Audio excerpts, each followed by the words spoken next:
Jai Hind and welcome everybody to our Day 1 Session 2. I'm Yashi Singh, your host for the session. I'm the Strategic and Development Head for the forum. Today, our second session will be on decoding the terror threat in West Asia and Africa. So without any further ado, I extend a warm welcome to our session chair, Dr. John M. Nomikos. Dr. John M. Nomikos is the director at the Research Institute of European and American Studies, Athens, Greece. He's the chairman of European Intelligence Academy, founding editor of Journal of European and American Intelligence Studies, and head of the History, Politics, and International Relations Department at the Athens campus of Webster University, and an assistant professor. He is a master certified anti-terrorism specialist. He was awarded the 2019 Life Achievement for the Development of Intelligence Studies in Europe by the International Association for Intelligence Education. Now I pass the floor to Dr. John Nomikos to take the session forward. Thank you. Thank you, Mrs. Yashi Saik. Thank you very much for the introduction. And now I can run the coordination of the second panel. As I said, the title is Terrorism and Proxy War in West Asia and Africa. Just to make a very short comment, because we have a distinguished, analysts, professors, research scholars to talk about that. First of all, I'm coming from the Eastern Mediterranean, which is very close to, of course, to the Africa, a little bit far away from Southeast Asia, but there's always a connection between Southeast Asia and Africa. Of course, you realize that the role of China in Africa right now is quite deep, preferably economically, but they have some military posts in Africa too, in Djibouti and so on. So no matter what, wherever you go to Africa state, the majority of the Africa state are penetrated economically at least, and hopefully maybe military in the near future by the Chinese, government. On the other side, of course, we have, terrorism. In Africa, you are familiar with that, in Al-Shabaab in Somalia, Boko Haram. And of course, this is all well connected with a South Asian jihadist network. So I would not like to spend more on that because the distinguished scholars could have, more information to share with us. But I just want to give you a little bit, the introduction that jihadist and that network are interdependent today, and it not only affect Africa, Southeast Asia, but it affects Eastern Mediterranean, and of course in the Balkan that we are living right now in Greece. So without any detail, I would like to go to the first speaker. Which is Colonel Shlomo Mufaz, who is the director of Mir Amit Intelligence Terrorism Information, and he will talk about Hezbollah as a leading proxy of Iran in Middle East and world. But before I say that, let me introduce Colonel Shlomo Mufaz, who is retired. Shlomo Mufaz is the director of the Meir Amir Intelligence and Terrorism Information Center, a well center in Israel, I have to say, and I have the opportunity to visit them. They are doing an excellent work there. An expert and researcher in intelligence and counter-terrorism, retiree colonel from the Israeli Defense Forces with diverse background as an intelligence officer. His experiences includes practical, operative, and academic experience in intelligence and counter-terrorism research, risk and threat assessment, strategic, consulting, and project management. Mr. Mufaz has a bachelor degree in Middle East history, a master's degree in political sciences, and he is a PhD candidate in political sciences. Colonel Shlomo Mufaz, please, the floor is yours. Thank you, and good afternoon, and thank you for inviting me to participate in this important conference. Hezbollah is the leading proxy of Iran in the Middle East and in the world, and Iran is the main country in the world supporting terrorism today, the leading country. The main mission of the Iranian proxies to promote the interest of Iran is using terrorism to bring instability, chaos, and to make tensions in regions in the world and in which Iran wants to promote their political goals, security goals, and to establish their influence with emphasis on the greater Middle East. To understand the unique status of Hezbollah as the main proxy of Iran, we need to go back 40 years back to the year of the establishment of the organization, 1982. After the Islamic Revolution, the Shia Islamic Revolution in Iran, and the rise of the supreme leader, Ayatollah Khomeini, in February 1979, war in the middle of a bloody war with Iraq between 1980 and 1988. At the same time as establishing his rule within the country and the war in Iran, Khomeini, the supreme leader of Iran, start to promote the idea of exporting the revolution, the Shia revolution around the world, and to object the ideas, the Western ideas and the enemies of the Islam, headed by Israel and United States. They called the United States and Israel the big devil and the little devil. Later, the idea of the expansion of Iran called the Shiite Crescent. The Shiite Crescent is a term that was first introduced in 2004 by King Abdullah of Jordan. And the idea is that Iran tried to exploit the regions in which there is a big Shia population and there is no central control or instability of the country, to get the foothold and to make them areas of influence. The first step and the first country to export the revolution, the Iranian revolution, was Lebanon, because the Shia community in Lebanon has ties with Iran before the revolution in Iran, and at the head of the revolution in Iran stand the people that already had the connections with the elite formed in the 60s and 70s in Lebanon, the elite from the Shia community. And this elite was stronger after the revolution in Iran. In the middle of this process, Israel has invaded to Lebanon in June 1982 to fight against terror organizations, Palestinian terror organization headed by PLO with the leader Yasser Arafat, that launched a lot of attacks and terror activity against Israel from Lebanon. The event actually started as an operation, and later on it became the first Lebanese war, as we call it in Israel.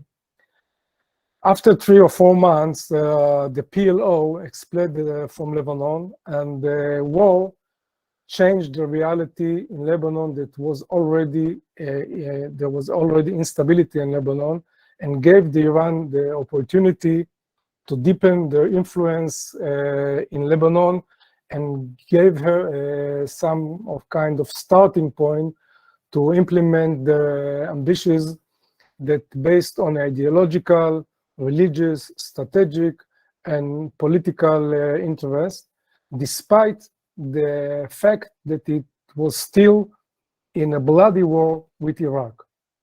Iran saw the invasion to Lebanon, the Israeli invasion to Lebanon, as a conspiracy, Zionist conspiracy with the Americans that obligate Iran to stand against it with the Islam, with the revolution, and so Lebanon as a distinction, the first distinction of that, and the center to export the revolution and to involve Lebanon in the holy war, the Jihad, the holy war against Israel, as a part of their understanding how to build a new Islamic society. The main force that was deal with that was the Iranian Revolutionary Guards, the IRGC, that the main role in the Iranian regime is to protect the regime, and they are also the main military force in Iran, and also is responsible for the exporting the revolution outside of Iran, outside the borders of Iran, mainly using terrorism, subversion, and supporting terrorist Islamic organizations, with emphasis on Shiite organizations around the world. In the Revolutionary Guards, in the IRGC, there is Al-Quds Force, or Jerusalem Force of the IRGC, who is the leading organization of the activity of Iran in the Middle East. And soldiers of these organizations have arrived in the middle of 1982 when Israel invaded to Lebanon, and was one of the main factors that established Hezbollah and continue to support him until today. The weakness of the political system in Lebanon and the chaotic situation in the country gave to Iran and gave to Hezbollah the opportunity and enabled him to establish the organization very quickly with the support in Iran, the support of Iran. The use of violence was one of the main tools to the development of Hezbollah organization, and the organization do together the resistance, what we call in Arabic the Muqawama, for the struggle against Israel, and with the implementation of and the wish of Islamic regime in Lebanon. In the long run, the objective was to give a public support, and in the long run, Islamic Shia regime in Lebanon. The influence of Hezbollah inside the Shia community was stronger and stronger, as much as the military activity in Lebanon, and they got the thinking and the view of the international society and other countries and inside Lebanon. In the first step, between 1982 and 1984, the new organization start with activity to deport the American and French forces that was part of the multinational force in Lebanon, and they use a session of suicide bombing activities against these forces and interests, and also against Israel. And they were the first that used suicide bombers in the Middle East in 1982. This was the first attack, and also they did the kidnapping of foreigners for negotiation. In the next step, after the American and the French forces left Lebanon, they focused their activity against Israeli military forces in Lebanon, using terror activity, guerrilla warfare, but they avoid a frontal confrontation with the IDF forces, and they take advantages from the issue that they know the area, they know the population, they have supporting population in South Lebanon, the area that was the playground for the activity. Hezbollah becoming stronger and improve its capabilities with the support of Quds Force. And after 18 years of fighting between 1982 and 2000, Israel IDF forces withdraw from Lebanon, but the organization continued to grow, continued to be stronger, and in that way, from an organization with tens and hundreds of warriors and fighters, in the year of 2000, they had more than 10,000 fighters, trained by Iran, with infrastructure of civilian infrastructure, economic infrastructure, religious infrastructure, and social infrastructure, network of education and health. And also in 1992, Hezbollah first came into the political system in Lebanon. So at the beginning, the budget, most of the budget came from Iran was tens of millions of dollars in the beginning of the 80s. And in the year of 2000, it became more than $100 million after the Israeli withdrawal from Lebanon. But the organization continued with the support of Iran to grow and to go after the vision of destroying the state of Israel and establish a Palestinian country instead of Israel and a Shia Muslim regime in Lebanon. The tension between Israel and Hezbollah continued, and in 2006, a war broke out between Israel and Hezbollah after Hezbollah kidnapped 2 Israeli soldiers from Israeli border from inside Israel. In this war, Hezbollah and Lebanon suffered a lot of damage and many casualties, and into Israel launched thousands of rockets, and Israel also lost a lot of soldiers and civilians. In retrospect, Hassan Nasrallah, the leader of Hezbollah, said, or the organization leader, that if he had known that this would be Israel's response, he would not have ordered the kidnapping. And also Nasrallah was reproached by Iran, since Iran saw Hezbollah as a strategic arm of Iran for a crucial day, with emphasis with the struggle and confrontation with the West countries, especially on the issue of the Iran nuclear capability. But Hezbollah is also an organization with a Lebanese identity, and saw himself and considered himself as the shield of Lebanon, and this is a constant tension at the identity of the organization. After the war, Iran poured a lot of money, tens of millions of dollars, to Lebanon through Hezbollah for the rehabilitation of Lebanon.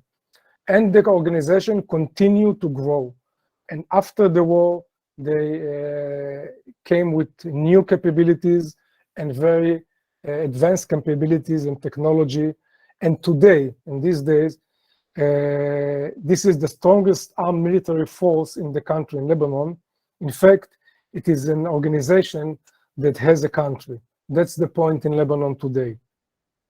Up to today, to 2022, the Hezbollah has more than 50,000 fighters, very trained, very well trained, and a few tens of thousands of militia activists, a budget more than $1 billion a year from Iran, more than 100,000 rockets and missiles that cover all the area of Israel, an air defense system, unmanned aerial vehicles, UAV and drones, and other capabilities and means of combat in a scope and quality that many countries do not have. This is Hezbollah today with the support in Iran.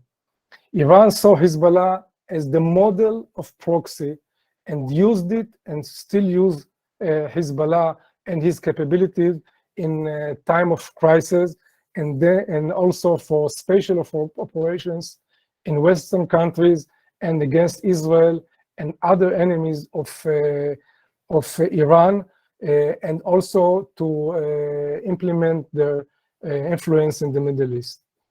Iran was helped by Hezbollah organization in the Iran-Iraq war in the 80s, in establishment of secret cells in countries around the Iranian Gulf.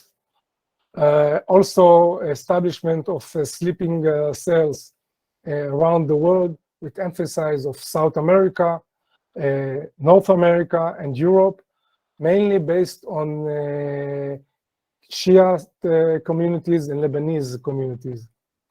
Also, there is now, and it started in 2011, a combined system of Hezbollah and Iran to Syria, and the civil war that started in 2011, and it allowed Iran to increase and consolidate its hold in Syria until today.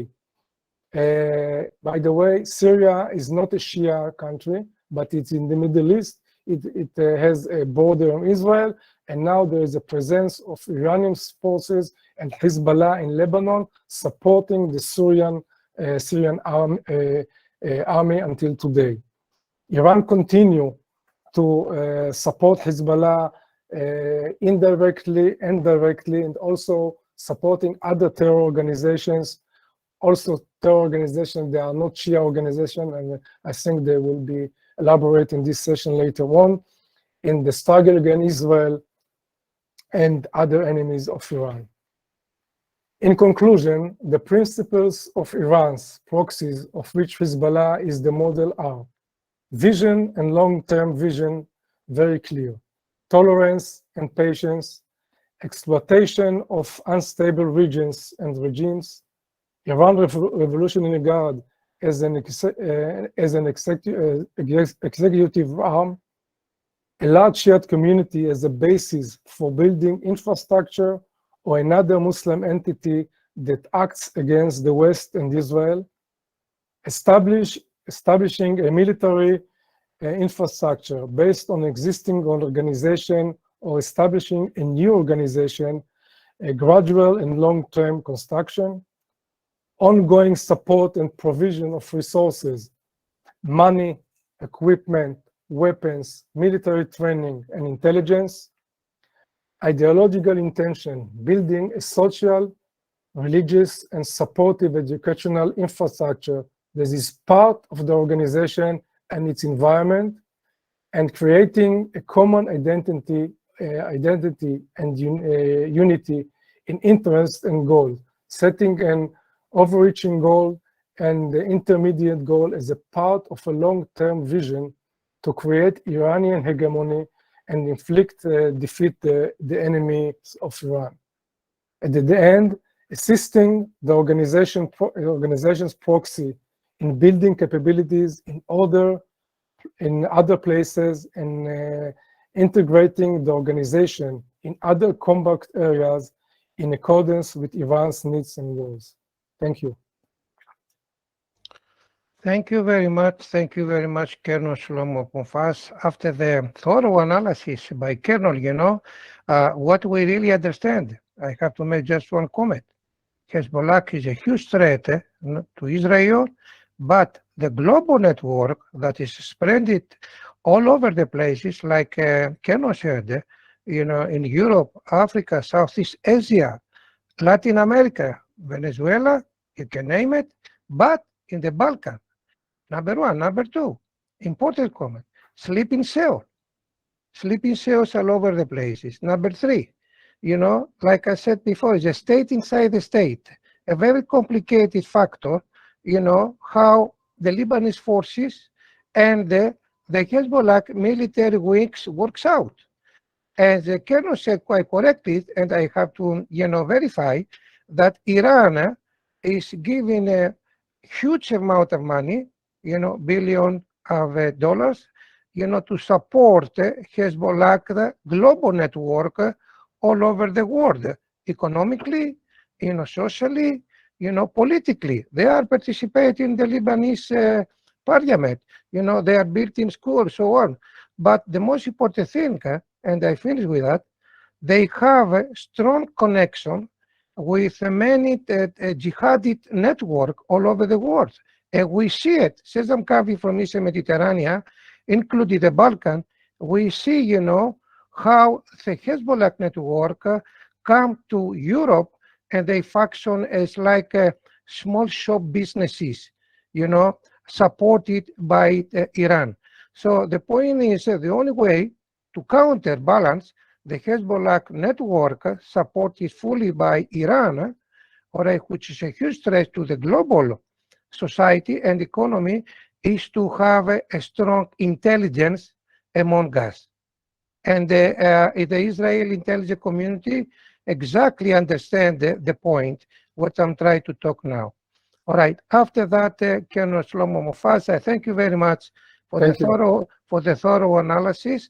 Allow me now to move to the second speaker, which is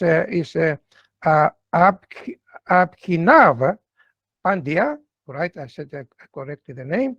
And his speech is about Qatar terror financing network in India. But allow me to point out his impressive CV.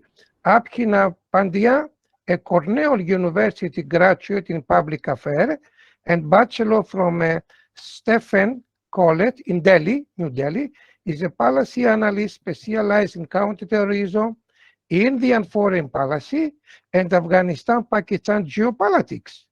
Mr. Pandya writes for the national interest in the United States, Vivekananda Foundation think tank, the Harris newspaper in Israel, the Economic Times in India, the Swaraj in India, HW News in India, Sunday Guardian, the Express Tribune in Pakistan, Huffington Post, Fair Observer in USA, First Post India Defense Review, Indian Military Review Policy Perspective Foundation in India, and the Quinte.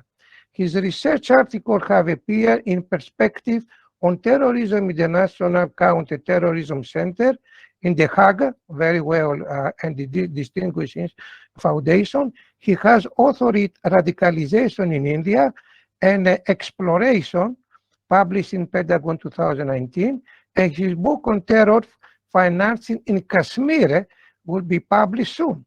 He's also appeared regularly on news debate on security issues. In the past, he has advised former governor of Jammu and Kashmir, Mr. Satyapal Malika, on security issues during the critical time when Kashmir special status was revoked. He's also worked with the International Labour Organization, UN, as a member of national level specialist team on MGNREGS. He has extensive experiences of the conflict situation in Kashmir. Well, Mr. Pandya, please, the floor is yours. You have 20 minutes. Thank you very much, Dr. Nomikos, for such a generous introduction. In fact, I'm too young a scholar for this introduction by an eminent scholar like you. And I would also like to thank Indic Researchers Forum for inviting me.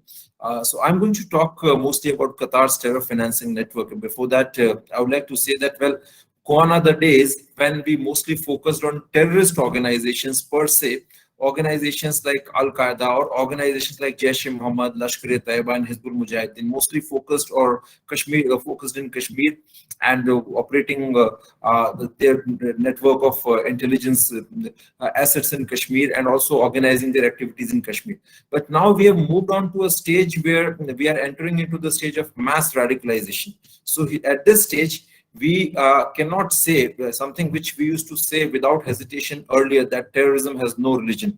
Now it's a little difficult to say because we are entering into an era of mass radicalization, and we have people emerging like out of nowhere, completely people with ordinary background, very common ordinary background, emerging as terrorists and killers, engaging in targeted killings, like what happened recently in India's case, like in Udaipur killings or various other places in India. So Qatar figures very prominently with this brand of terrorism, basically, or radicalization, I would say it in that manner.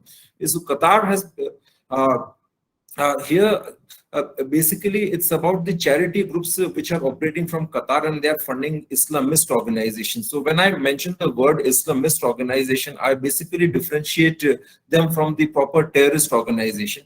A terrorist organization is proscribed, it's illegal, they engage in a direct violence. But an Islamist organization is superficially, it may be a charity group engaging in some welfare work, some kind of a social work, even educational work. But internally, at a certain covert level, they're engaging in mass radicalization and even aiding, supporting, facilitating the work of terrorist organizations, even supporting their recruitment facilities also. So they are the Islamist organizations. Qatar is into funding such Islamist charities and such organizations, which basically make the work of the terrorist organizations very easier. Qatar is into that business.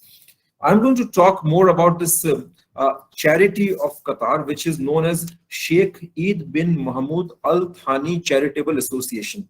And in short, it is popularly referred to as Eid Charity. Each charity has its operations globally, and allegedly, like it has deep-rooted connections with the Qatari royal family, and some various stakes are involved where it is the part of the official state policy apparatus also. So in the past, this Eid charity has funded an organization, the head of the organization called Al Ahsan Charitable Society. Its head was formerly a member of Al Qaeda in Arabian Peninsula, and he got $17.8 million from Eid charity.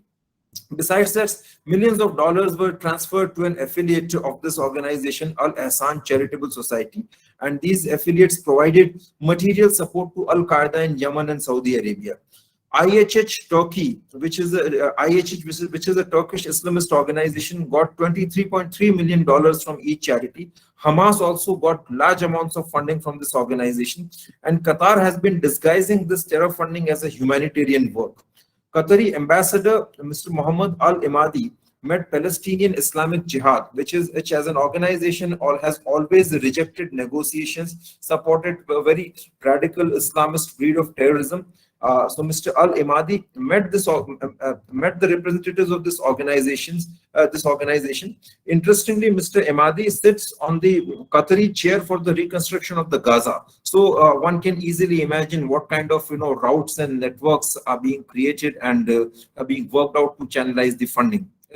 Europe got some smaller amounts of funding from this Eid charity, and they were mostly going to the various mosques spread across the European continent. And most of these mosques, in fact, an overwhelming majority, was linked to Al Qaeda and ISIS. So now here the question arises whether Qatar is directly supporting terrorist groups like Al Qaeda or ISIS, okay? Or maybe Jaish-e-Mohammed, Hizbul Mujahideen, Lashkar-e-Taiba in India. So in case if we are asking this question and moving in that direction, then maybe we are headed in the wrong direction, because Qatar is not very direct or is not very overt in directly funding the terrorist organizations.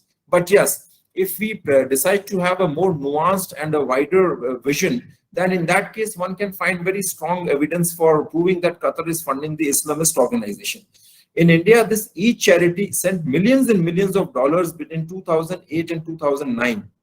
It got noticed came under the global scrutiny in 2013, when the founder of this charity, Al-Rahman Al-Nayami, was designated as a global terrorist by the US Treasury Department, and he was alleged of helping Al-Qaeda in Syria, Yemen, Iraq, and Somalia. This Eid charity was also found to be working with Qatar Charity and RAF. These are like two charities from Qatar which have a relationship with the Qatari royal family, and they've been majorly into the terror funding business.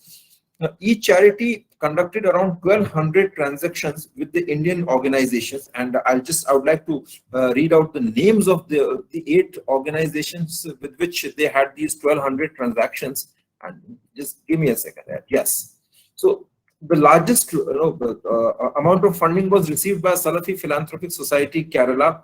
Then the second was Symposium Educational Charitable Society, Peace Education Center, Al Safa Educational, Industrial and Islamic Charitable Society, Al Habib Educational and Charitable Foundation, management of, Relevance Charitable Foundation, and the organization of the Charitable Center for the Promotion of Education, Health and Relief. Now, interestingly, a large number of these organizations, they have no online existence, and if you try finding any records, bank statements, any kind of official evidence, you just, you find nothing. So one can easily conclude that most of them are proxy or shell organizations through which money is being routed, and then they are being deregistered, or they're being registered as some other entities with different names. Let's talk about the first organization, the Salafi Philanthropic Society. This organization has some online existence, and once again, even this organization is registered under a different name. Its name.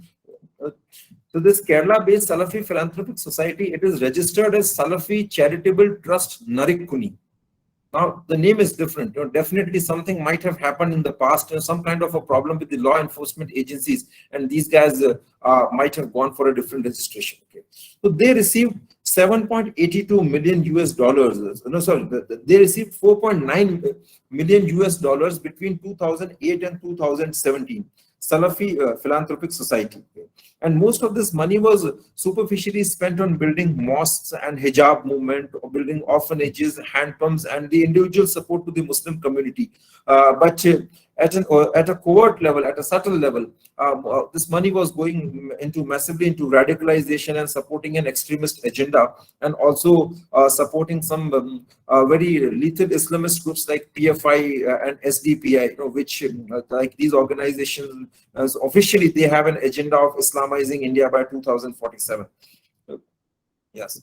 And this, another group, Symposium Charitable Trust, it doesn't have any existence in public domain. But then when we found out, we dig deeper, we found that the money was going to Siddharth Nagar, which is a very small remote town in UP.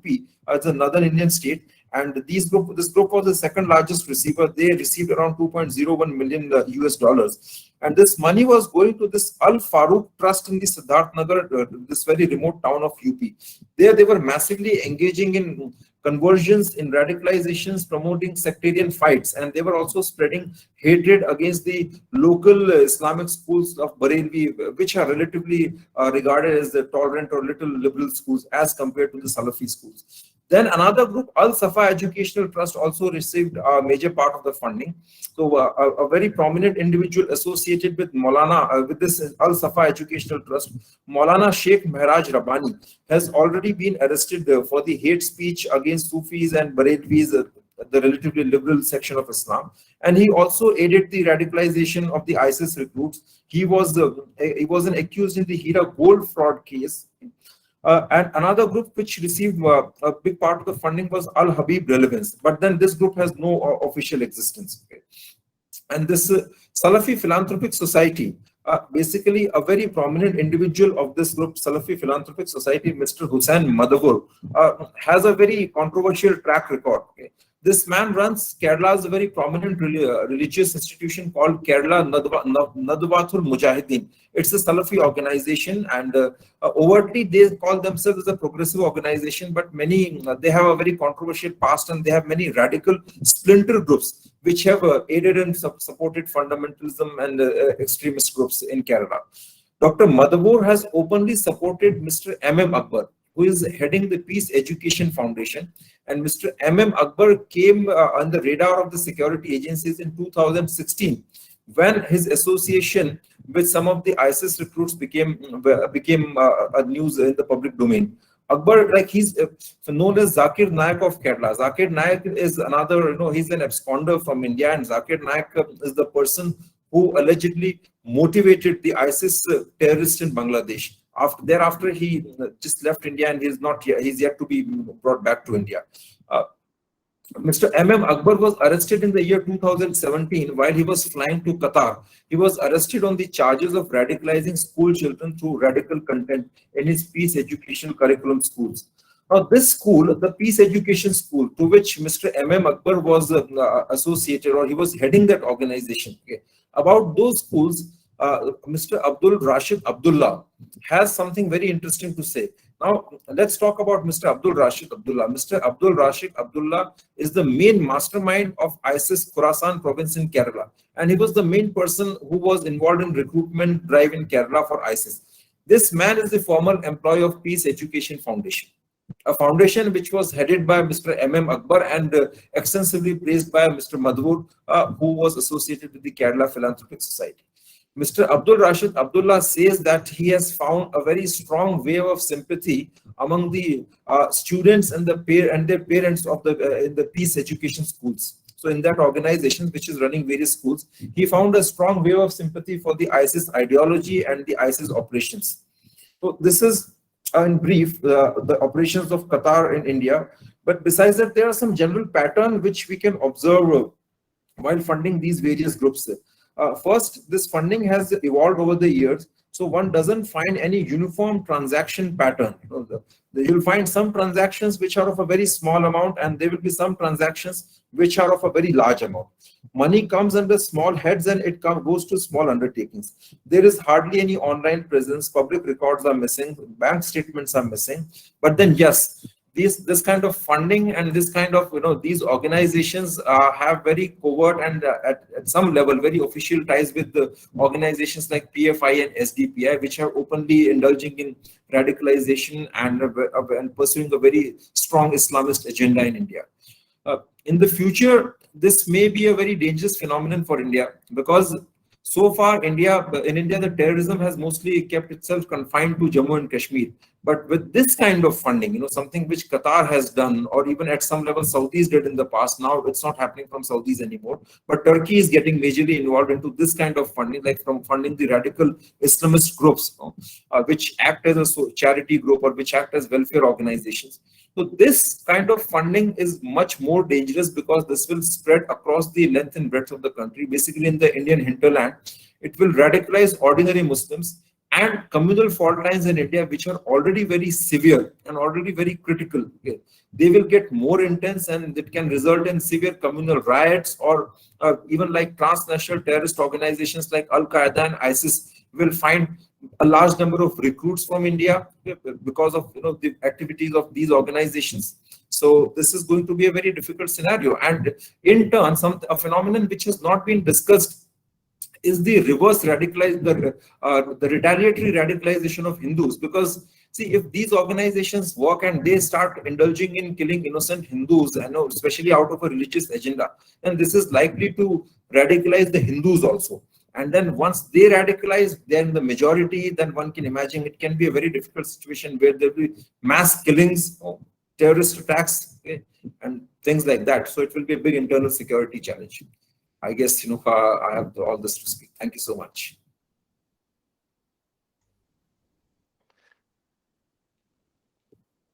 Hello. Thank you. Yes, thank you very much. Everything's okay. Thank you very much, Mr. Pandya, for the great analysis. Inform us about the Qatari terror finances in India, but just allow me to say complementarily that Qatar is not only active, of course, as you said it, in India, but in Europe and in the United States. They are supporting, quite strongly the Muslim Brotherhood networks all over the world. And of course, they spend a huge amount of money inside the USA think tank and of course the European think tank, and in order to promote their own interests. And one thing that I would like to say to you, as a comment, of course, which is your great analysis, we need sometimes to say the strong collaboration between the Qatari and the Iranian intelligence services, because they support each other a lot. And Qatar has the Muslim Brotherhood as number one, and they try to undermine, Egypt stability, in North Africa. And of course, like I said, in academia, they have a special active role, all right, of supporting anything related to their agenda. So this is something, Mr. Radit, complementary, of course, to your great analysis. that Qatar is really supporting many extremist, groups, and who's really create, allow me to say that, a lot of destabilization in the global community. That's I have to say, related to the great analysis by Mr. Pandit. And now we allow to go to our third speaker, who is Dr. Michael Barak, and his piece is PRG, Hamas, and Global Jihad. Well, Dr. Michael Baraka is a senior researcher at the Institute for Counter-Terrorism, when he serves as the head of the Global Jihad and Palestinian Terrorism Desk, ICT, in Herzliya. He is a lecturer at the Lauder School of Government Diplomacy and Strategy at Reichman University. Dr. Baraka is teaching in Reichman University several courses, among them Modern Egypt, Islamic Terrorism, Global Jihadist Theaters, Social Media Network in the Middle East, Nationalism and Islam in the Middle East, Standard and Colloquial Arabic. Likewise, he has published articles in Hebrew and English on his research topic. Dr. Barak holds both a bachelor degree and a master's degree in Middle Eastern Studies and Arabic language from Tel Aviv University. He has finished his PhD at the School of History in Middle Eastern and Africa Studies at Tel Aviv University. His PhD dissertation is concerned with Sufism in Wahhabi and Salafi polemic discourse in Egypt and Maghreb, Arab East 1967, 2021. He has participated in several international programs, including study of Turkish language and culture at Boğaziçi University in Istanbul 2005, and the study of the United States National Security Policymaking and the Institute for Training and Development at Amherst in the United States in 2014. After this impressive CV, I have to pass the floor to Dr. Michael Barak. Mike? Thank you for the introduction, Dr. Nomikos. I would like also to thank to the Indic Researchers Forums for the invitation and for organizing this important conference. And it's a great pleasure and honor to be here. Can you hear me, by the way? Okay, thanks. Yes, okay, so for this panel, actually, I was asked to discuss the three non-state terrorist actors: Hamas, the Palestinian Islamic Jihad, which I will call it PIJ, and Global Jihad, meaning Al-Qaeda and ISIS. Allegedly, there is not a connecting thread between these three actors, except for the fact that they are terrorist organizations. Nevertheless, if we carefully observe those three actors, we will find out a common denominator, which is Iran, and I will explain. The PIJ is a proxy of Iran in the Gaza Strip. Hamas is a part of the resistance axis of Iran, and Al-Qaeda members are being supported by Iran by giving them shelter, weapons, financial, and logistical assistance. Just to remind you, in November 2020, Abu Muhammad al-Masri, a prominent Al-Qaeda leader, was assassinated in the streets of Tehran, allegedly by Israeli Mossad agents on the behest of the US. In the 21st century, the Middle East and North Africa, the MENA region, has been plagued by two main threats. The first one is the pro-Iranian resistance axis that includes Sunni and Shia actors, among them the Iranian Revolutionary Guards Corps, Hezbollah, Hamas, PIJ, and Shia militias in Syria, Iraq, and Yemen. The second threat is the global jihad movement, meaning the Al-Qaeda and ISIS. Now, all of you heard about the last escalation in Gaza Strip in the beginning of August. The last escalation in Gaza was not only a war between Israel to the PIJ, Palestinian Islamic Jihad, but also a fight against the pro-Iranian evil axis. It is important to draw attention that Hamas, the PIJ, and other Palestinian armed factions are having a joint military operation room together with the Lebanese Hezbollah in Beirut. In the recent escalation, Hezbollah and the PIJ coordinated and consulted on how to challenge Israel. Now, it's true, this is true that Hamas chose not to join the fight next to the PIJ, not because it changed its way, but because of its calculations of what it could gain and what it could lose. First of all, Hamas aims to overtake the PLO and the Palestinian Authority institutions. Joining the last escalation against Israel could undermine its efforts to achieve this goal. Secondly, Hamas is the sovereign of Gaza, is the boss in Gaza, and he has a heavy responsibility to take care of the basic needs of 2 million citizens. Gaza still suffers negative outcomes from the security escalation of May 2021, and desperately needs Egyptian construction companies and Qatar's money to rehabilitate Gaza. Third, Hamas does not like the idea that the PIJ attempts to drag Hamas into battle with Israel. One of Hamas members in London, Ibrahim Hamami, several days ago, accused the PIJ of having unnecessary provocations against Israel, alleging that it will be better to challenge Israel when the Palestinian factions will be successful in recruiting the West Bank and the Arab Israelis to the next round against Israel. Now, this point became very important, and it's an important pillar now in Hamas and PIJ strategy, particularly after the operation of Guardian of the Walls in May 2021.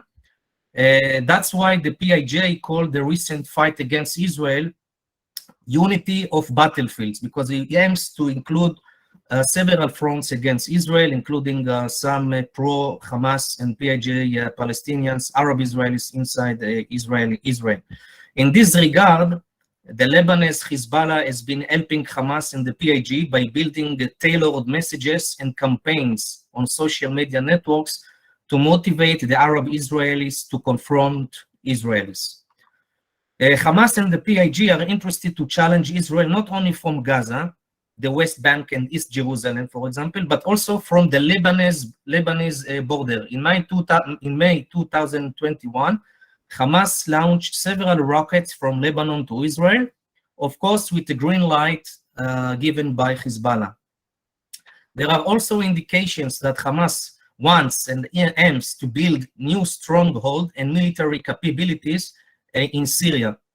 In June this year, Khalil al-Lahya, a prominent Hamas leader, exposed Hamas' intention to reopen its office in Damascus after 10 years of breaking relations. Hezbollah was playing a role of a mediator between the Bashar al-Assad regime to Hamas. And now, what does it mean? It means that Hamas may have now an access to more financial, logistical, and armor networks in Syria, and he can have, and there is a chance that he will cooperate with the Shia militias in Syria. However, if Hamas will dare to use Syria as a platform to launch attacks against Israel, then the Syrian regime will pay definitely a heavy price for that. And moreover, Hamas seems to lose its prestige because of this move. The Syrian opposition, the Muslim Brotherhood, which Hamas is part of it, still part of it, and other actors in the Muslim world have criticized Hamas for normalizing ties with the Syrian regime because of his responsibility of massacring many Sunnis. I think there is also a cause for concern by the growing ties of Hamas to the Taliban in Afghanistan. In May 2021, after the Operation Guardians of the Wall, Hamas political bureau leader Ismail Haniyeh and his deputy Saleh al-Aruri met with Taliban head Mullah Abdul Ghani Baradar and other senior officials. Both of them praised each other. Taliban leader praised Hamas battle against Israel, and Hamas praised the Taliban fight against the American occupation of Afghanistan. Ismail Haniyeh also has said that he hoped the Taliban could have a role in supporting their brothers in Palestine to liberate Jerusalem. Now, this alliance between Hamas to Taliban serve both actors. Taliban can portray its image as an actor that helps the Palestinian cause, while Hamas can have access to financial networks, smuggle weapons and ammunition, train its men in Afghanistan, and strengthen the ties with Islamist actors, even with Al-Qaeda members whose number in Afghanistan has increased since Taliban took over the regime in the end of August 2020 now. Now, the second part of this lecture, I will briefly discuss about the global jihad threat in the Middle East and North Africa. ISIS has experienced considerable resilience since March 2019, when it lost its last territory in Syria. Since then, ISIS has become stronger in remote territories, especially in Africa and Afghanistan, and succeeded to expand to new territories such as Congo and Mozambique.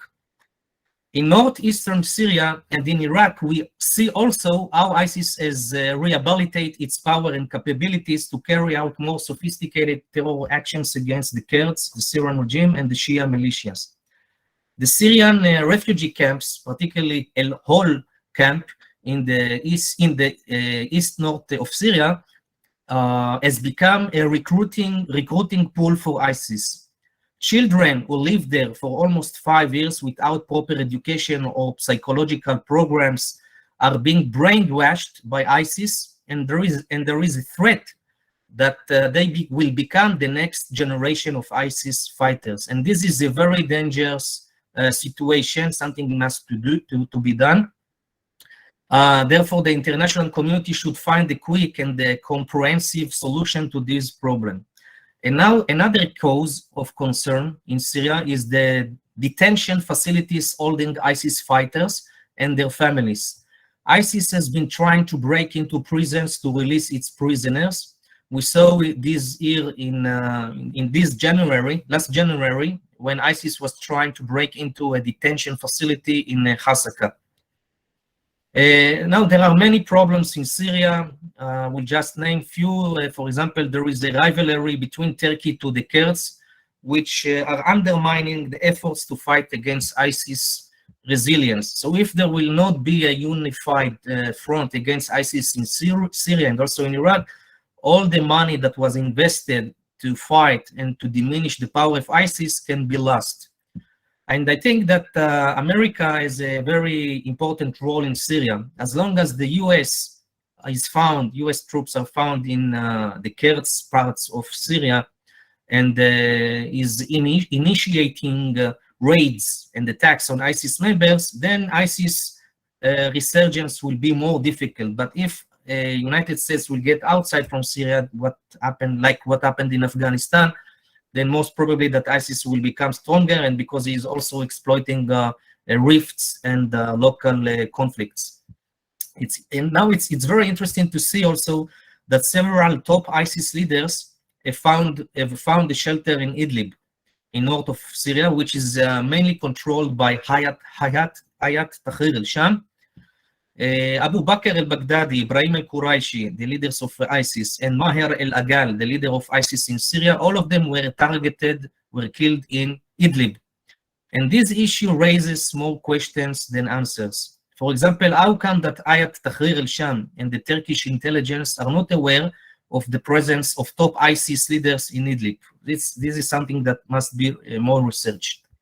Referring to Africa, and I guess that the next speaker will elaborate the discussion on this arena, has become a very prominent jihad theater, as I mentioned, for both ISIS and Al-Qaeda. Only 2 weeks ago, ISIS disseminated tailored messages in Amharic, this is the language spoken in Ethiopia, in order to recruit Muslims from Ethiopia.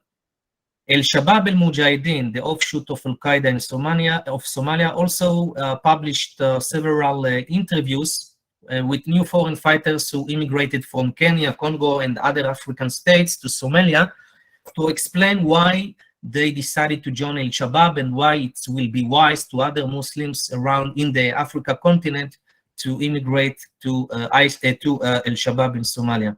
And this is an indication that Al-Qaeda and ISIS are still found in a competition, compete with each other for the same resources, the same personnel and material resources.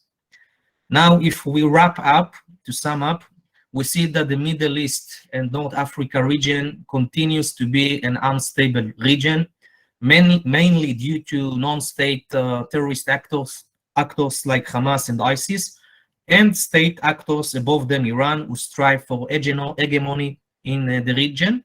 And also there are also other factors that I've not mentioned, but I think they deserve a separate panel. The climate change. The climate change is a very crucial factor that has a big impact on the region, and it's the terrorist organizations are exploiting this situation. But if we end I will end this speak, I will end it with a positive view. I think that it's very important to strengthen the ties and to cultivate alliances between moderate states like India, Israel, the United Arab Emirates, and Egypt, and other moderate Muslim countries in the Middle East in order to better cope with different threats in the MENA region. Thank you very much.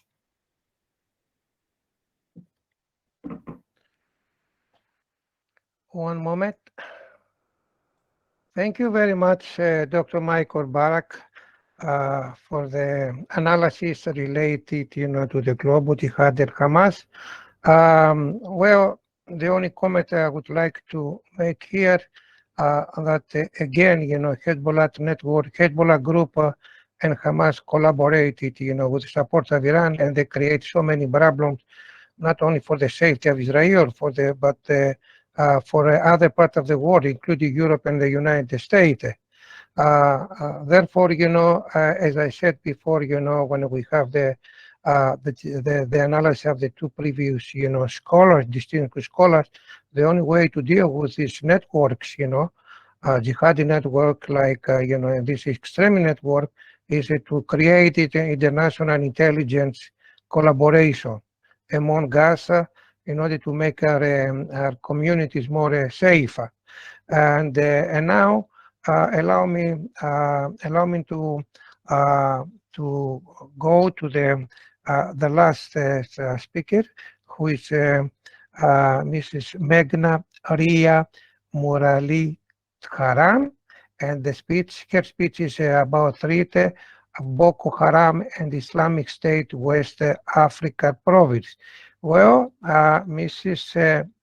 Meghna Ria Murali Haram completed a Master of Philosophy from Center for Africa Studies at the Jawaharlal Nehru University in New Delhi, in India, of course. Currently, she's working as a geopolitical risk analyst for Africa team at Max Security. Mrs. Meghna, the floor is yours. Please. Yeah, thank you so much, sir, and thank you, Indic Research Forum, for giving me this platform. And I know I'm like very new to this because I just started my career. So yeah, so I would like to share my screen if that's okay. Yes, ma'am. Yeah.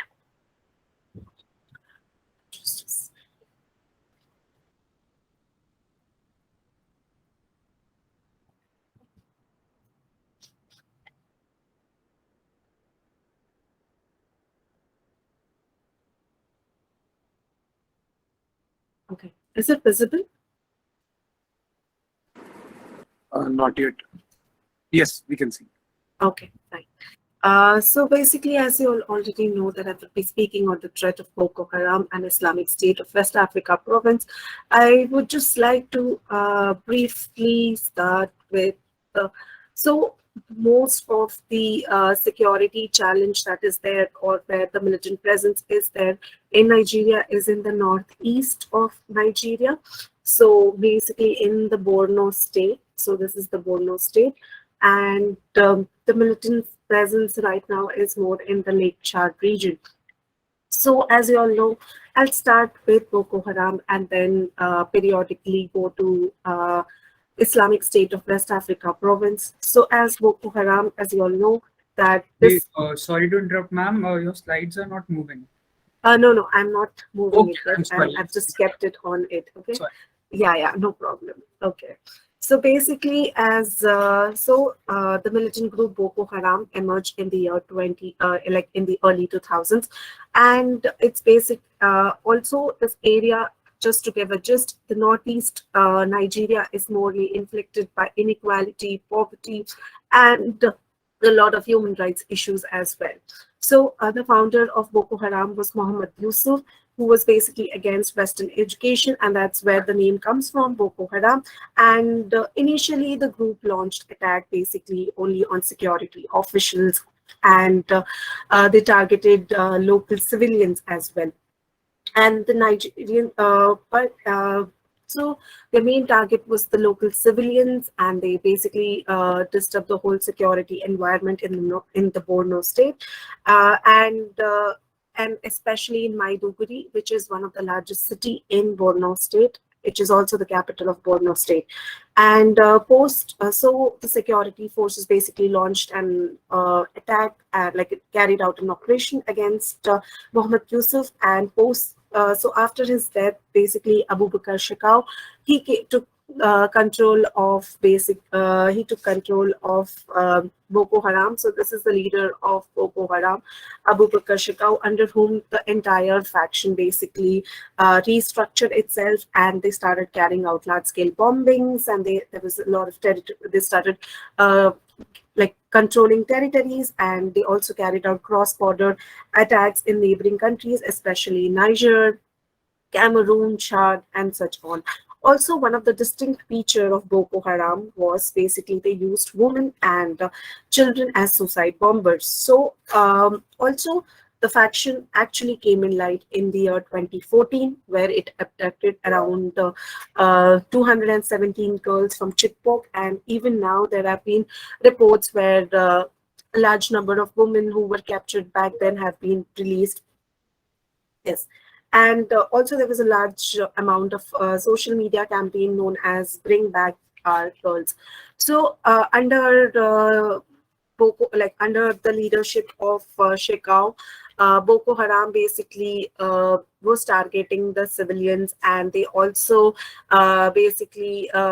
they not only targeted the Christians, but they also attacked mosques, they also attacked the Muslim civilians that were there, which kind of created a negative impact and a negativity towards Boko Haram. And in the year 2015, basically, Shekau pledged allegiance to IS, and that's when the ISWA came to existence. But the ISWA did not choose Shekau as its leader, and it appointed Barnawi as its leader. And then there was a kind of rift between Shekau and ISWAP, and that's how the two segregated. And Shekau basically was kind of ruling Boko Haram until 2021, wherein the ISWAP claimed that it had killed Abu Bakr Shekau basically. However, there are still no confirmed reports on whether the faction leader is alive, or there are still reports which question his death. So right now, Boko Haram, if you see, it's kind of active only in the Lake Chad, especially in the Sambisa forest, and also in the east of Woza. And also, the number of attacks carried out by Boko Haram has slightly lowered down, I would say, as compared to ISWAP, and it's morely active and it's been carrying out attacks only in the Niger state, and also in some parts of in the bordering areas of Cameroon. Also, when we talk about ISWAP, which started carrying out attacks, so ISWAP, the major distinct difference between ISWAP is it did not attack the Muslim civilians. It only focused on attacking the security officials.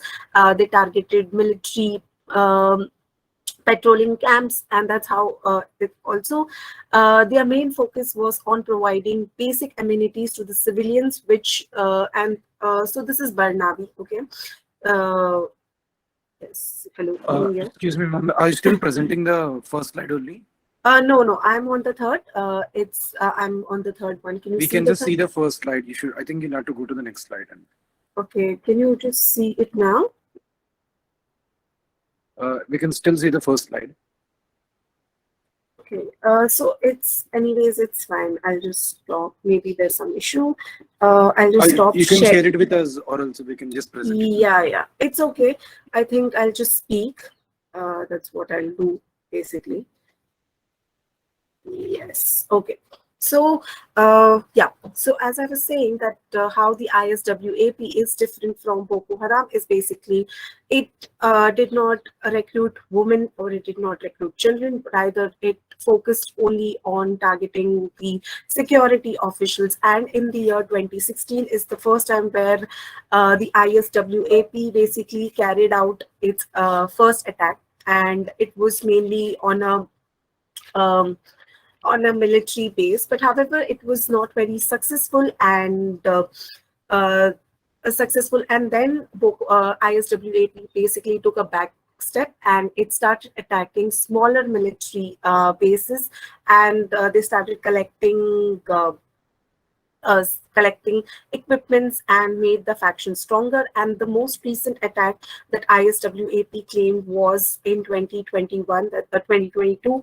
That's just on the 5th of July. They carried out a prison attack at the Khuje medium security prison, and where they freed over 400 inmates. And this is a very similar pattern of targeting prisons, which we have also seen the IS has done in Syria as well.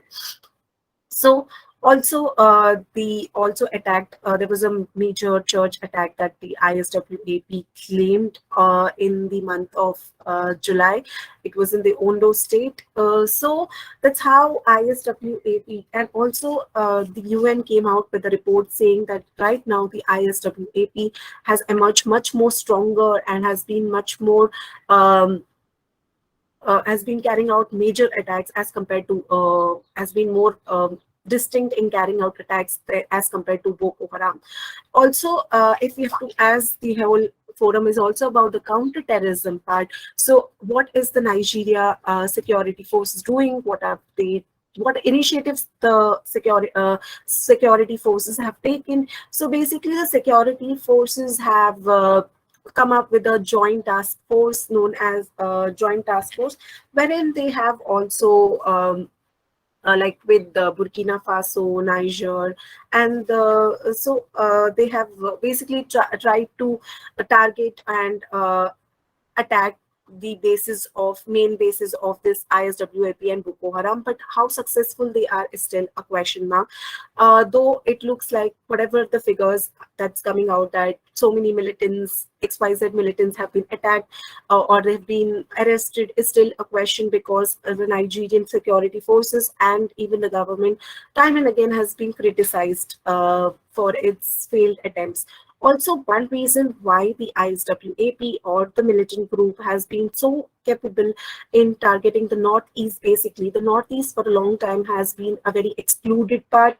Also, they have not been providing, so the Nigerian forces are trying to cut off basic aid to the security, like to the people in the Northeast region, so that the militants will be impacted and their operations will get impacted. But rather, if you see, it's kind of backfired on the security forces, because the militants or the ISWAP or the Boko Haram are like, especially the ISWAP, are trying to provide basic amenities to the civilians, which is kind of gaining them a brownie point. And they've been, and they've also, like a lot of civilians are kind of impressed with the ISWAP rather than the Nigerian government. So that's where the Nigerian government needs to focus on, and also with Buhari being questioned about the whole insecurity that's there in Nigeria, it will be quite interesting to see how the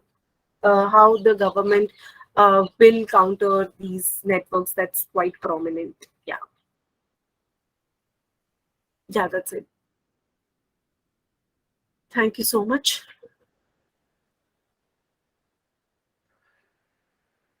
Thank you very much, Mrs. Megna, for analyzing, the situation of the Boko Haram terrorist group in northern Nigeria. And of course, one of the quite interesting, question is who is really funding this group because it has a lot of logistic support from various international terrorist network, and of course they have spread their activity to the neighbor states like Niger, in Mali and in Somalia and so on. So this is something we really have to worry a lot how to counterbalance, this counteractive really this group in Nigeria who really destabilize the Nigeria state. And again, I have to repeat myself one more time. The only way to deal with these terrorist groups is to have, collaboration and intelligence sharing among us.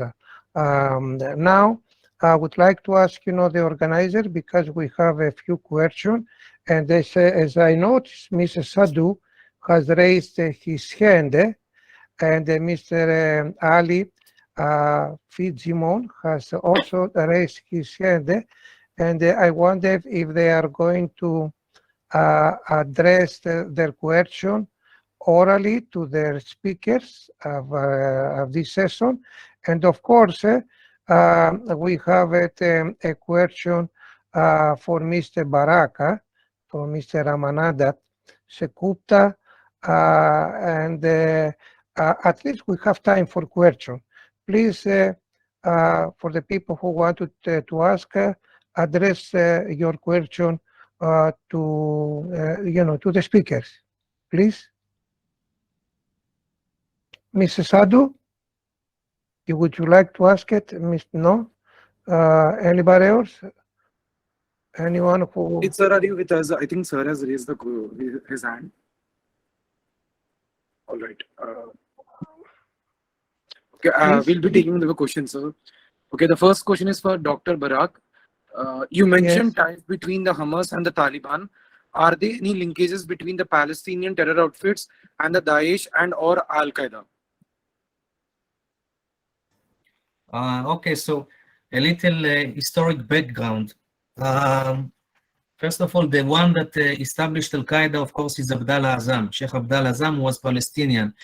And he was the godfather, of course, of the foreign fighters in Afghanistan. Now, when he recruited money for the Mujahideen in Afghanistan, in United States and other places, he also raised money, collected money also for Hamas. This is one thing. Another thing, we know that some prominent Hamas members met with Muslim Brotherhood members that were collaborating and cooperating with Al-Qaeda. For example, in the 90s, Khaled Mash'al, one of the prominent leaders of Hamas, he met Sheikh Abed Majid al-Zindani, who is one of the prominent leaders of the Muslim Brotherhood in Yemen. Today he's found a shelter under Erdogan in Turkey. And Abed Majid al-Zindani opened the Salafi University in Yemen, which was called El Iman, the faith. And this university not only that made indoctrinations of Salafi jihadism ideology, but also recruited fighters for Al-Qaeda. So Khaled Mash'al also met those members from Al-Qaeda in Yemen. In the 90s, there was also a very famous conference in the beginning of the 90s in Sudan under Hassan al-Turabi, the leader of the Muslim Brotherhood. There was several conferences which hosted prominent leaders from terrorist organizations like Hezbollah. Imad Bournier, he was the chief staff of Hezbollah, was in Sudan.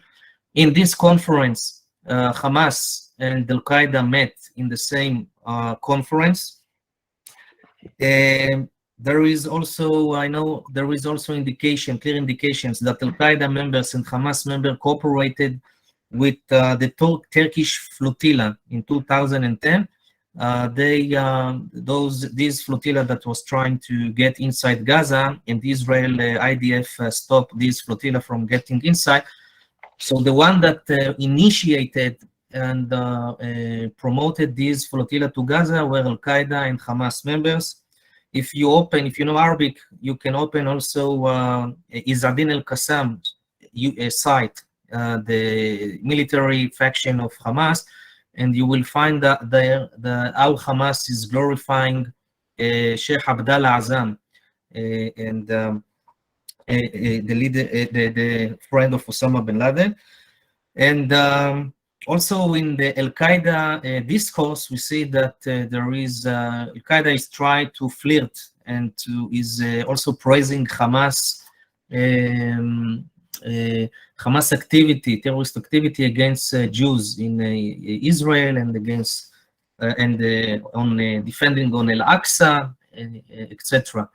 And there are also indications that in Kuwait that there were I don't remember the name. I think Abu Yasser, a prominent a pro-Al-Qaeda sympathizer that was collecting money for Al-Qaeda, and he was also collaborating with Hamas. Now in the last years, I think the intelligence factors know better than me if there is any cooperation between Hamas to Al-Qaeda. But if Hamas now we see that there are stronger ties, increasing ties between Hamas to Taliban. So who knows what those ties can lead, and if Hamas will meet more Al-Qaeda members in Afghanistan. As I mentioned, there now the number of Al-Qaeda members in Afghanistan increased from 200 people to 400 people. Perhaps I only assume there can be a cooperation, but those examples that I gave you are clear indications of Hamas and the Al-Qaeda cooperation. Thank you, Michael. If there is yes, sir, go ahead, Mr. Yashir. I would like to ask a question. If anybody else has not willing to ask, I would like to ask all the speakers a very short question. On 24 February 2022, we have, the beginning of the war between Russia and Ukraine, still going on. But what is really the consequences of this continuously war? Number one, we have really food crisis. Number two, we have, energy crisis. Number three, we have, the dehydration that takes place in Africa that might create a new wave of migrants to Europe, economic, illegal, whatever you call them. And on the other side, what we see and what we observe is that the transnational organized group are quite active all over the world, in Europe, by have the opportunity, to smuggle gun.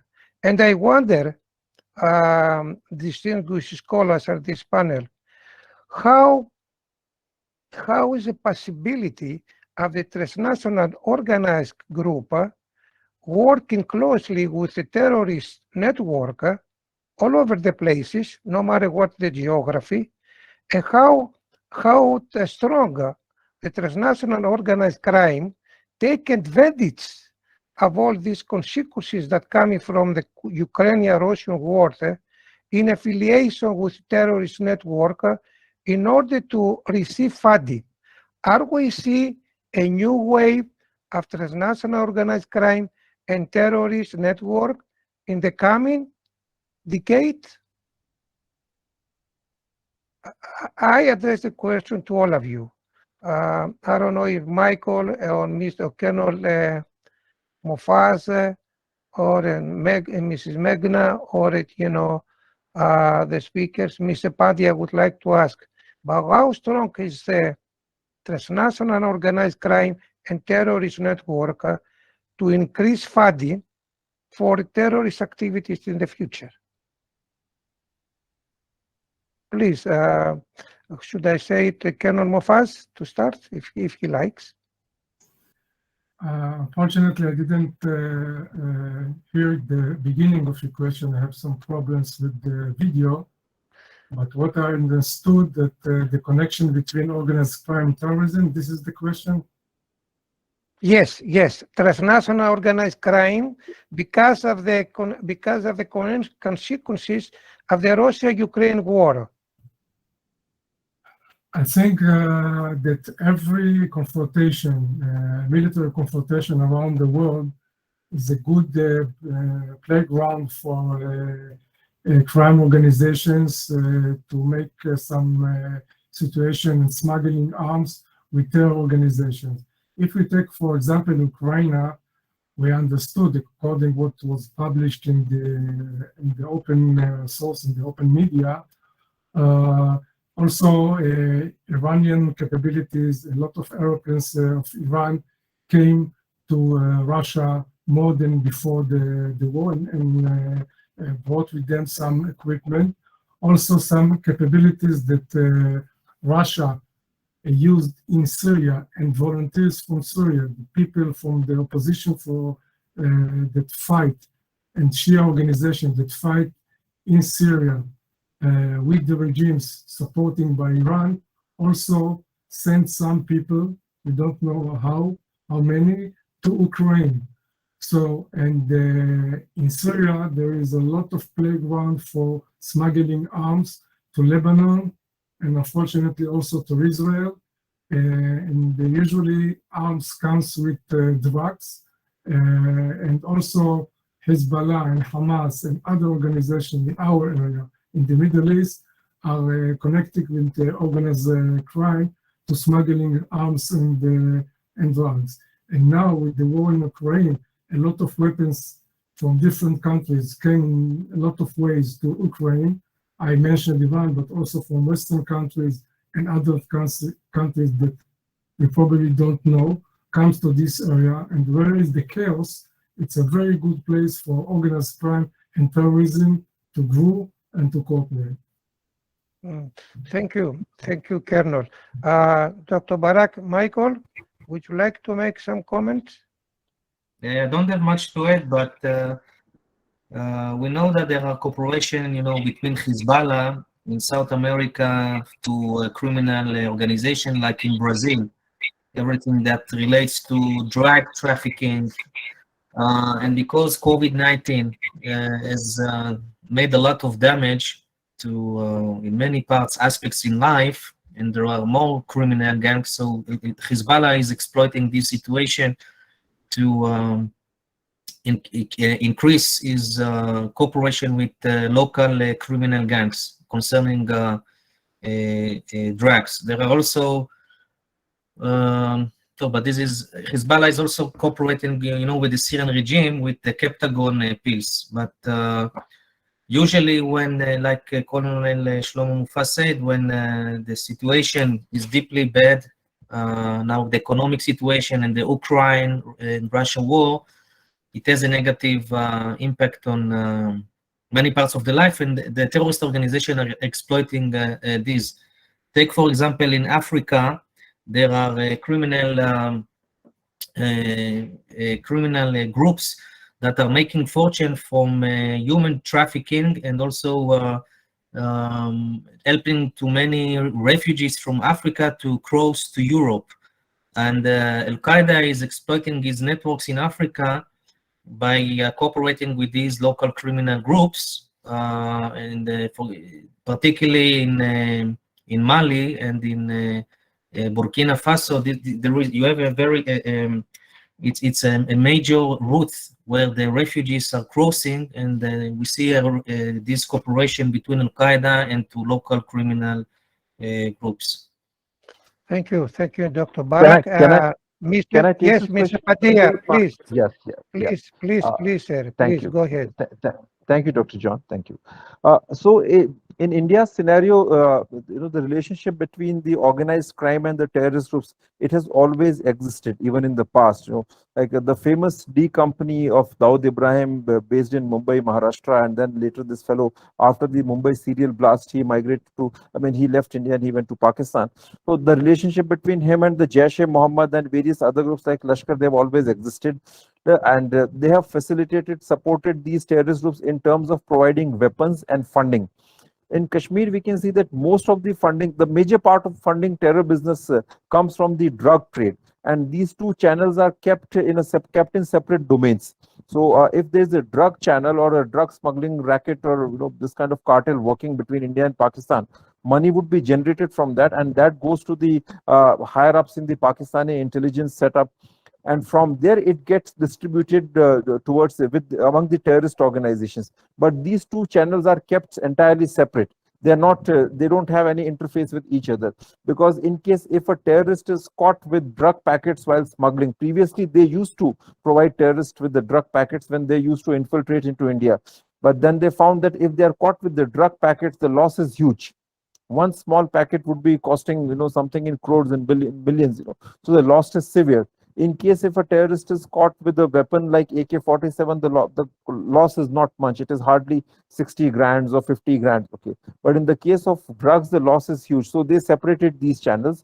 Otherwise, now these things have expanded into other domains, like the organized criminal gangs in the cyber fraud and the bitcoins. They are being utilized by terror groups in India for fundraising and for the terror business. So definitely, yes, I would agree with you that there are linkages, and if between the terror world and the organized crime, and if any situation arises that leads to chaos, anarchy because of war, which facilitates the work of the organized crime syndicates, then certainly terrorist organizations would definitely try to get benefits out of that. Thank you very much, Mr. Pandya, and I'll give the floor to our last speaker, Mr. Megna. Would you like to make any comment related to Boko Haram affiliation with organized crime in Africa and outside Africa? Yeah, so here I would like to say that as we all know that the fuel shortage is one of the most prominent crises that's right there. I think the organized groups especially will take help, like collaborate with the bandits, especially in, if you see Nigeria, northeast Nigeria is suffering from the bandits, and there are a lot of bandit attacks that keep happening. So I think that's where these terrorist organizations will utilize the fuel crisis and collaborate with the bandits that's already banditry groups, and they will try to create a kind of nexus. That's what I feel. Thank you very much. On behalf of the Indic Research Forum organization, the conference, I would like to thank all of you and pass the floor to Mr. Yasia. Please go ahead, sir. I think we have 2 more questions in the chat box. Okay. All right. Yes. We have more. Okay, I'm sorry. We have 2 questions from Ramananda Sengupta. One question is to Dr. Barak. You mentioned ties between, I think we are done with this. The next question is for Abhinav sir. Yes. The question is, what can the state and the central government do to stem this kind of funding of terrorist scum and their ideology in India? How strong is the Indian workforce in Qatar? To Abhinav sir. Okay.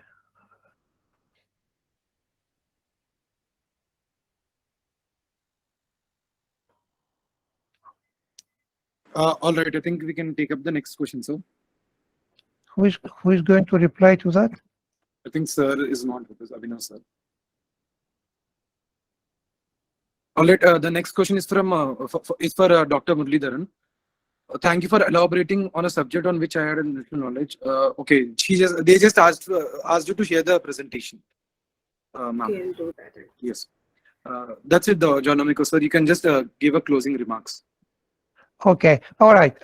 Just to summarize, after listening carefully all the distinguished scholar related to the Hezbollah, from Colonel in Israel, we realize that the Hezbollah is a huge threat to the existence of the Jewish state. but also it's a big problem, for the community, for the global community. And Iran, who is behind that and funding all this, this network, which really destabilize, the political arena in Lebanon, can create a lot of problem in the Middle East related. Now, as we realize the civil war in Syria, the refugees, and the Turkey, of course, who is neighboring with and Syria and have a strong collaboration. Sometimes we have to say that openly that there's a strong collaboration between Ankara and Tehran. And now what we see, Russia is moving, toward Iran in order to receive drone for the war in Ukraine. So things are getting, more added, to the Iranian regime, and it has a lot of possibilities to support, Hezbollah to spread out. It's a covert operation as a sleepy cell, like Colonel Mufaz quite correctly said that, related to the Hezbollah. On the other side, the Qatari, of course, like Mr. Let me see the exact name, Mr. Paddy said, the Qataris, activities to the charity, supported the charity, supported the think tank, supported, cultural organization, supported any kind of Muslim brotherhood all over the world. It's not, a stable act for the global community. It's more or less, really destabilizing. Qatar is a destabilizing actor, and we could see how much they funded, how much billion of dollars they pour inside, the United States, Qatar, and they supported sometimes a lot of USA officials to support their policy, but they have a lot of influence, allow me to say, because based in the Balkan and Eastern Mediterranean, they pour a lot of money, in the Balkan, especially in the Bosnia-Herzegovina. It's not only the Saudis, are also the Qatari, that they put a lot of money to the Muslim civil societies all over the places, including the United Kingdom. Of course, in Africa and Southeast Asia, like, Mr. Pandya talk about Southeast Asia with case studies, India. Now, on the other side, related, to Hamas, Dr. Michael Barak and the global jihad, Dr. Michael Barak discusses about, the Hamas, and of course, the role that Hezbollah supported Hamas, and the Qatari supports Hamas. And I wonder, how a peace could come to the Middle East, to the Jewish studies, as long as you have all these terrorist networks, would, support, hugely all this network in order to create as many problems they can. And I wonder how effective is the European Union or the United States or other countries, or either, from the Southeast Asia, to have, a peaceful, a peaceful, how could I say it, a settlement in the Middle East. I think, that every country has to stand its own. And of course, the best way, I have to say that many times until we really digest it, that, international intelligence collaboration among us needs to be priority number one. Priority number one, no matter what the geography, the organized crime, what we see, they are very powerful right now because of the war that takes place in Ukraine and Russia. We see, that most of the guns that they were going to Ukraine regime, they never reached them, and most of them, really moved through smuggling, gunslamming to a different organized group. And this could be, sold to every group as long as they can provide the funding. The same applies, to the drugs cartel that we see, from Latin America, coming not only to the Europe, but believe it or not, better than me, it goes to Turkey, because Turkey has become like an international hub, network for drugs. And a few days ago, as you realize that the Brazilian, drugs informant, they stopped, and a plane which was it was full of cocaine and heroin drugs from a Latin American cartel, all the way to Ankara. So you can see that the transnational organized crime and terrorist group like Hezbollah, Hamas, are receiving a lot of funding from them.